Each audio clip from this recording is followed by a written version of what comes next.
Hello and welcome. I am Dr. Anil Joshi. Welcomes you to my series Learn Radiology with Dr. Anil Joshi. Today's topic is characteristic radiation. To start with, our disclosure, acknowledgement and disclaimers. Most of the material which we are going to use in this lecture is from our department, which we are using for many years. Some of the material we have downloaded from net, which is royalty free. We acknowledge with thanks all of them who has contributed us for this lecture. Now let's understand what is a tube design to know a radiation in particular characteristic radiation. Now this is a tube design. Now what the tube has got? Anode, cathode, then stator, then there are some rotating portions in the tube particularly required for anode rotations, because at a time a different portion of anode has to come in contact for the heat dissipation and for the proper radiation production and for the proper focal spot. Now molybdenum is used for the neck and base of it, and copper is used as a focal spot, or tungsten is used so that there will be proper dissipation of the heat. Now there is also a filament which gets heated and produces thermionic emission and electrons. This electron then hits the rotating anode and gets converted into a radiation beam. However, we have to find out that which are the X-ray which are characteristic produced in which way is extremely important, and that is what we are going to see in this lecture. Now what is the requirement for production of X-ray? There has to be an anode, then there has to be a filament has to boil, it has to, by thermionic emission, it has to emit electrons which hit the anode with a speed that is achieved because of the potential difference. Now for that we need a high voltage source, and a filament for heating needs a filament voltage source. So these are the requirement for production of X-ray, and these are the ingredient mainly of the X-ray tube. Now depending on the application of the tube, the constitution changes, and all these things were discussed in some other lecture. Now this is how it takes place. There is thermionic emission, then electrons are boiled out, they are accelerated, they hit rotating cathode, and the rotating anode, because of sudden deceleration, these pockets of energy gets converted into the X-rays.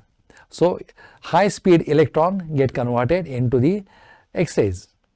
So we apply a high voltage to anode in a positive form. Now here what we are seeing, a positive high voltage is applied to the anode, then electrons are accelerated, they gain kinetic energy, this electron strike the target, and this kinetic energy is converted into heat and X-rays. Practically 90% of the energy is in form of heat energy, and hardly there are one or two characteristic radiations. Now we will see what happens to the another thing. Now what is the role of electron? Electron carries energy as a kinetic energy. Why? Because they are accelerated and they are in a movement.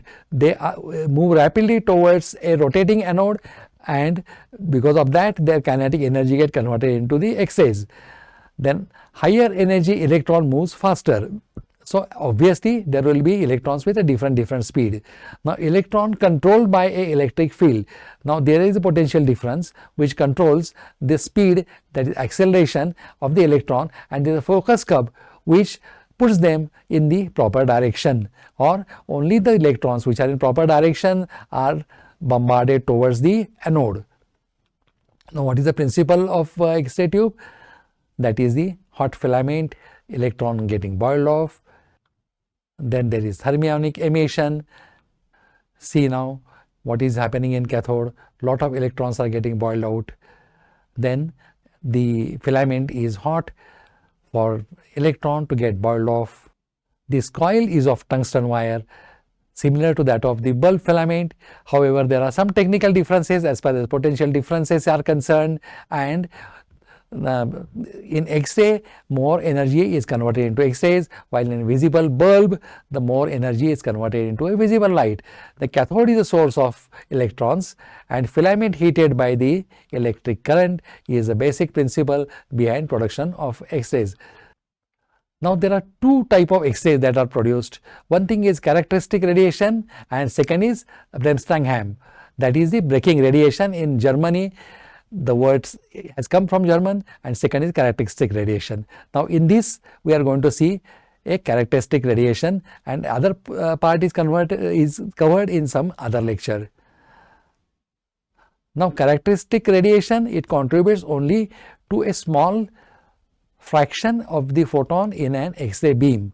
When the incident electron ejects an inner electron shell from the tungsten target, an electron from its outer shell is quickly attracted to void in the deficient inner orbit. This is very important. And second thing, you also know to which electron has got more energy.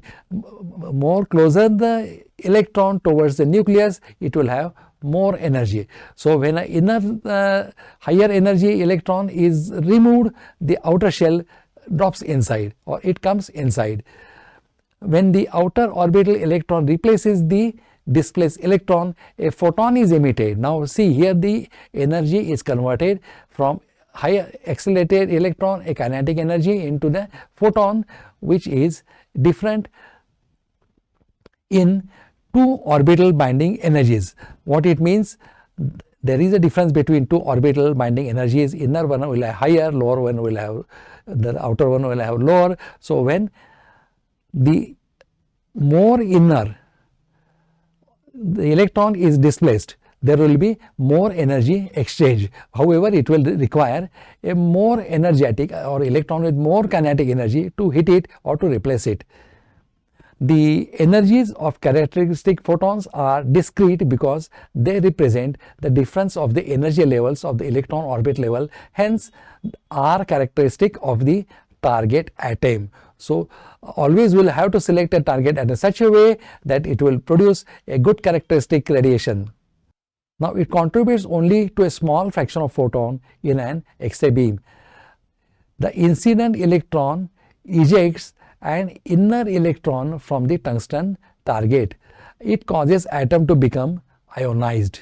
Now electron from outer orbital attract to void in the incident inner orbit. The energy in the form of characteristic radiation is released. Now we will see it again, that is the generation of characteristic radiation. Incident electron interact with K shell. K shell electron is removed from. If the energy of the incident electron is greater than the K shell binding energy. If the K shell binding energy is more, it cannot be displaced. So it has to be, K shell electron has to be lower energetic than the incident electron, and then only it can create a vacancy in the K shell. Now the electron from the adjacent A shell fills this vacancy, it falls inside. Now K alpha characteristic X-ray photon is emitted with energy equal to the difference between the binding energy of these two shells.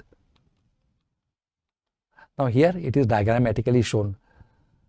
Now we are seeing that yellow one is the incident accelerated electron which hits the K shell. Now once the K shell is displaced, the electron from L shell will fall inside. Now the specific energy is characteristic of the target material. Now whichever material you are using, it will be characteristic of it. Now here we are seeing it again in more detail. You are seeing the K shell electron is hit by a accelerated kinetic energy electron and it is displaced. Once it is displaced, then the electron from outer shell falls inside. Now K line are the diagnostic important line. L lines are too little. Now the X-rays coming from K line, they are of diagnostic importance, and the X-rays which are coming from L lines, they are of too low energy. Now what happened to them?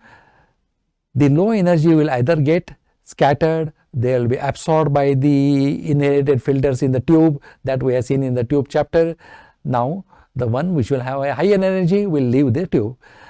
Now bombarding high speed electron must have sufficient energy, that is 69.5 kV, that is the critical voltage that depends on a K line. Now this energy level is less than that, they will not be able to be useful in a diagnostic range. Now in dental it is between 50 to 90. Now here we are seeing from where the characteristic radiation come. This is all we have described. This is just for a revision. With that we are coming to end of lecture. We have seen characteristic radiation. Different lectures are there which covers different aspect of radiation, different aspect of the tube, different aspect of the radiation effects. So do visit our website. All lectures are there. With that I thank you for giving me your valuable time. Please visit our website for comprehensive details over the topic and also on many other topics. Thank you, goodbye and take care.